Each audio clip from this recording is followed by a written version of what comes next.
निकालेंगे। गलातियों 6:7। धोखा ना खाओ, परमेश्वर ठट्ठों में नहीं उड़ाया जाता, क्योंकि मनुष्य जो कुछ बोता है वही काटेगा।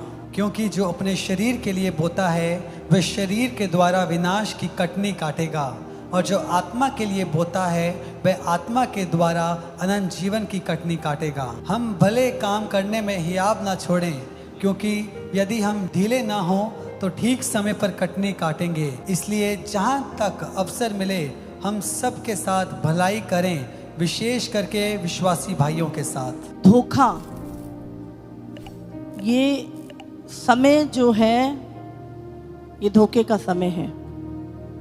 शैतान कलीसिया को धोखा देना चाहता है, और बाइबल बताती है धोखा ना खाओ। प्रभु ने ये नहीं कहा कि धोखा नहीं आएगा, धोखा आएगा, धोखेबाज आएगा, शैतान आएगा धोखा देने के लिए, पर तुम धोखा ना खाओ। बहुत सारे लोग परमेश्वर को ठट्ठों में उड़ा रहे हैं। प्रभु को ठट्ठों में उड़ाना जानते हैं? प्रभु के वचन को तोड़ना, परमेश्वर की आज्ञाओं को तोड़ना, परमेश्वर को धोखा देना। कौन धोखा खा रहा है? मनुष्य खुद, क्योंकि वो जो बो रहा है वही वो काटेगा। और इस अंतिम समय में शैतान बहुत ही बड़ा धोखा कलीसिया में लेकर आएगा। अगर आपकी आत्मिक आंखें खुली नहीं है, आप धोखा खाएंगे। इसीलिए वचन को बहुत ध्यान से सुनना है, पढ़ना है और समझना है, और अपने हृदय की पट्टियों पर लिखना है। क्योंकि एक ही चीज है जिससे आप से पहचान सकते हो, और वो है वचन। वचन से बाहर का जीवन धोखे का जीवन है।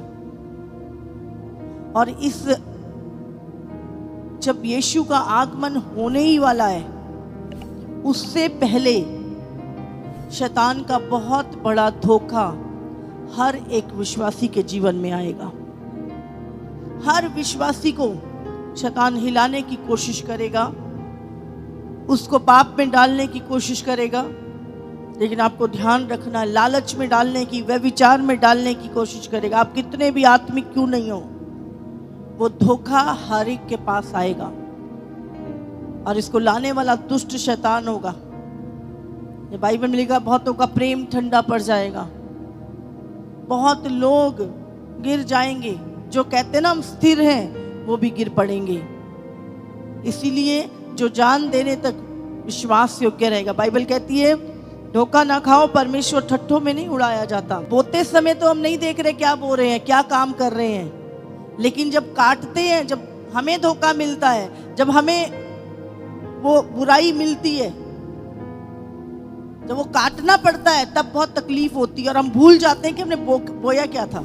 इसलिए जो कुछ तुम कर रहे हो, आप धोखा बो रहे हो, धोखा काटने वाले हो। अच्छे बीज बो रहे हो, तुम्हारे साथ भलाई होगी। इसलिए परमेश्वर कहता है जो शरीर के लिए बोता है वो विनाश की कटनी काटेगा, और जो आत्मा के लिए बोता है वो आत्मा के द्वारा अनंत जीवन की कटनी काटेगा। हम भले काम करने में साहस ना छोड़ें। पाप करते करते सालों निकल गए, पाप में पड़े सालों हमने जिंदगी में खराब हो गई। वो जीवन में हमने कभी नहीं सोचा। जब हम परमेश्वर के साथ चलना शुरू करते हैं, तब ऐसा लगता है परमेश्वर पे एहसान कर रहे हैं हम। पवित्र जीवन जब जीना शुरू करते हैं, तो ऐसा लगता है प्रभु पे एहसान कर रहे हैं। ऐसा लगता है अपने आप से पता नहीं हम क्या जाति कर रहे हैं, अपनी अभिलाषाओं को पूरा ना करके। बाइबल कहती है मसीह में की गई मेहनत बेकार नहीं जाती। आप अपने लिए कर रहे हो, परमेश्वर के लिए नहीं, याद रखना। आप पवित्र हो, उसकी कटनी आप काटोगे। आप पवित्र लोगों के बीच में एक दिन खड़े किए जाओगे परमेश्वर के सामने। अगर आप पाप का जीवन जी रहे हो, तो अनंत काल की कटनी, नरक की आग में उस दुष्टों के साथ आप होगे। तो वो कटनी जब होगी, लेकिन शैतान क्या कहता है, धोखा देता है। बाइबल में लिखा है वो आरंभ से धोखेबाज है। उसे क्या बोला आदम अब्बा को, हाँ तुम ये फल खा लो। हब्बा को क्या बोला उसने, तुम निश्चय नहीं मरोगे। और वही धोखा इस अंतिम समय में आएगा। वो आ रहा है बहुत बड़े धोखे के साथ, जहां पे वो सारी बातें आपके शरीर को प्रसन्न करने वाली होंगी। आपको पहचानना है चीजों। बाइबल में लिखा जो शरीर के लिए बोता है वो विनाश की कटनी को काटेगा। आज लोगों को शरीर में क्या मिल रहा है उसका ज्यादा ध्यान है। हम आत्मा में क्या खो रहे हैं कि ये अंतिम धोखा जो है वो पहले से भी भयानक होगा। उससे पहले भी यही चीजें, शरीर की अभिलाषाएं, आंखों की अभिलाषाएं, इन्हीं चीजों से धोखा दिया था। और आदम को 4000 साल वो भटकता रहा, तब परमेश्वर ने यीशु को भेजा। और इस अंतिम समय में 2000 साल हो चुके हैं। यीशु का आगमन बहुत निकट है, बहुत निकट। और बाइबल में लिखा है पलक मारते ही कलीसिया उठा ली जाएगी। समझ रहे हैं? जितना हम आंख झपकाते हैं ना, इतनी देर में होगा ये काम। बोल करो सब बैठे हैं और एकदम से रैप्चर हुआ, पलक मारते। अभी हमें लग रहा है अरे टाइम लग रहा है, मैं इतना धर्मी जीवन जी रहा हूँ, ये कर रहा हूँ, वो कर रहा हूँ। आपको पता नहीं, जो यीशु का आगमन होना है एक पलक झपकते। समझ रहे हैं? ये लंबा चौड़ा काम नहीं होगा। कलीसिया बैठी कितनी देर लगेगी? झपको पलक, इतनी देर में रैप्चर होएगा। कुछ सेकंड में कलीसिया उठ जाएगी। लेकिन अभी बाट जोना मुश्किल हो रहा है। क्यों मुश्किल हो रहा है? अभिलाषाएं, धोखा बहुत ज्यादा बढ़ गया, इच्छाएं बहुत बढ़ गई हैं, और उसके कारण मुश्किल हो रहा है आगे बढ़ना। प्रभु कहता है जो अंत तक विश्वास योग्य रहेगा, स्थिर रहेगा, उसी का उद्धार होगा। मत सोचिए हर बंदा उद्धार पाया जी, बपतिस्मा ले लिया तो जा रहे हैं हम। आपको हर एक तूफान को चीरते हुए अपने आप को पवित्रताई में बना के रखना होगा। केवल चर्च में आके बैठने से नहीं होंगी चीजें। वचन सुन लिया, बाहर जाके अपनी मनमर्जी कर रहे हैं। बाइबल में लिखा है धोखा मत खाओ, परमेश्वर ठट्ठों में नहीं उड़ाया जाता। आप परमेश्वर का मजाक बना रहे हो। आपको वचन सुन रहे हो, मान रहे हो, पता भी है, फिर भी वो कर रहे हो जो परमेश्वर की व्यवस्था के खिलाफ है, प्रभु की आज्ञा के खिलाफ है। आप धोखा खा रहे हो। और उस समय पर रोना और पीटना और छाती पीटने के अलावा कुछ नहीं रहेगा। क्यों छाती पीटेंगे? मुझे पता था, मुझे सब पता था, पर मैंने विश्वास नहीं किया। मैंने अपने दिमाग पे, अपनी अकल पे, लोगों पे विश्वास किया। मैंने शैतान पे विश्वास किया कि कुछ नहीं होगा, कोई रैप्चर नहीं होगा, कोई आगमन नहीं होगा, कुछ नहीं, ऐसी चलती रहेगी दुनिया, सब ऐसी चलता रहेगा। ये धोखा है। प्रभु ने कहा डरते और कांपते हुए अपने उद्धार के काम को पूरा करो। पौलुस ने कहा मैं नहीं कहता मैंने पकड़ चुका हूं, मैं अभी दौड़ा चला जा रहा हूं। हमें अपने विश्वास की दौड़ पूरी करनी। अलग अलग तरीकों से परीक्षाएं हमारे जीवन में आती हैं। यूहन्ना 11:25। यीशु ने उससे कहा पुनरुत्थान और जीवन मैं ही हूँ, जो कोई मुझ पर विश्वास करता है वह यदि मर भी जाए तो भी जिएगा। देखो आज हम रिजल्ट के विषय में बात करेंगे। आप इस समय पे दुख उठा रहे हैं, बहुत तंगी सह रहे हैं, सताव सह रहे हैं, मुश्किलें सह रहे हैं, उसके बाद भी खुदा के साथ आंसुओं के साथ चल रहे हैं, पीड़ा में चल रहे हैं। रिजल्ट क्या होगा उसका? एक व्यक्ति दुष्टता करने में लगा हुआ है, अंत क्या होगा उसका? ध्यान रखिए।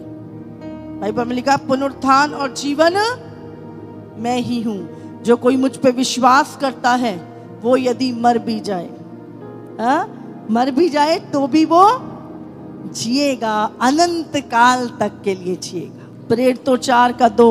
क्योंकि वे बहुत क्रोधित हुए कि वे लोगों को सिखाते थे और यीशु का उदाहरण दे देकर मरे हुओं के जी उठने का प्रचार करते थे। आज हम जो सताम, जो दुख सह रहे हैं, अपने शरीर को मार रहे हैं, कूट रहे हैं, हर एक डिस्ट्रैक्शन से हम अपने आप को बचा रहे हैं, उसका मतलब क्या है?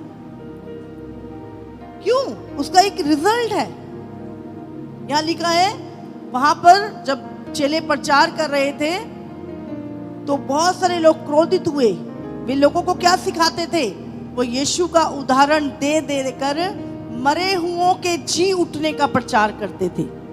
हालेलुया! मरे हुओं के जी उठने का प्रचार करते थे। 1 कुरिन्थियों 15 उसका अगर हम 21 पढ़ें। क्योंकि जब मनुष्य के द्वारा मृत्यु आई तो मनुष्य ही के द्वारा मरे हुओं का पुनरुत्थान भी आया। हाँ। और जैसे आदम में सब मरते हैं वैसे ही मसीह में सब जिलाए जाएंगे, परंतु हर एक अपनी अपनी बारी से, पहला फल मसीह, फिर मसीह के आने पर उसके लोग। हम यीशु मसीह में जो आज एक धर्मी लाइफ को प्रभु ने हमें दिया है, क्यों? वो अनंत काल का जीवन जो प्रभु ने हमारे लिए रखा है, हमारी आंखें उसकी ओर लगी रहें। 1 थिस्सलुनीयों 4:16। क्योंकि प्रभु आप ही स्वर्ग से उतरेगा, उस समय ललकार और प्रधान दूत का शब्द सुनाई देगा और परमेश्वर की तुरही फूकी जाएगी और जो लोग मसीह में मरे हैं वे पहले जी उठेंगे। समझ रहे हैं? तो मसीह में मौत तो क्या है? अनंत काल में प्रवेश करने का एक रास्ता है। हालेलुया! दानियल 12:2।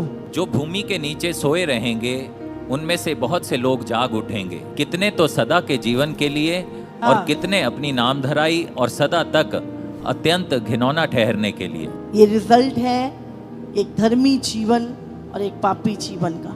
यूहन्ना 5:29। जिन्होंने भलाई की है वे जीवन के पुनरुत्थान के लिए जी उठेंगे। पवित्र जीवन जिया है, परमेश्वर के साथ वफादार रहे, हाँ, धोखा नहीं खाया।